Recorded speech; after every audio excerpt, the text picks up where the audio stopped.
Photons are particles much smaller than atoms. The more photons a lamp shoots off, the brighter the light. Light is a form of energy that behaves like the waves in water, or radio waves.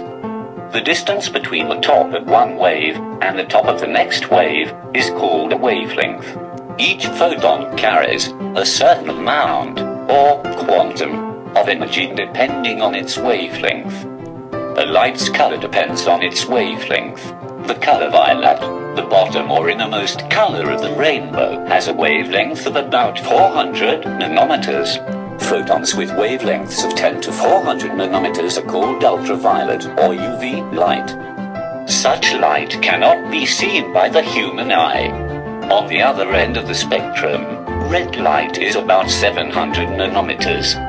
Infrared light is about 700 to 300,000 nanometers. Human eyes are not sensitive to infrared light either. Wavelengths are not always so small. Radio waves have longer wavelengths. The wavelengths for your FM radio can be several meters in length. Each photon has a certain amount of energy related to its wavelength. The shorter the wavelength of the photon, the greater its energy.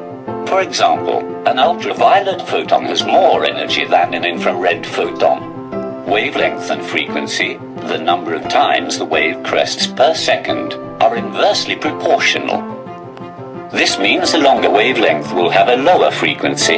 If the color of the light is infrared, lower in frequency than red light, each photon can heat up when it hits. So, if a strong infrared lamp, a heat lamp, is pointed at a person, that person will feel warm, or even hot, because of the energy stored in the many photons. The surface of the infrared lamp may even get hot enough to burn someone who may touch it. Humans cannot see infrared light, but we can feel the radiation in the form of heat. For example, a person walking by a brick building that has been heated by the sun will feel heat from the building without having to touch it.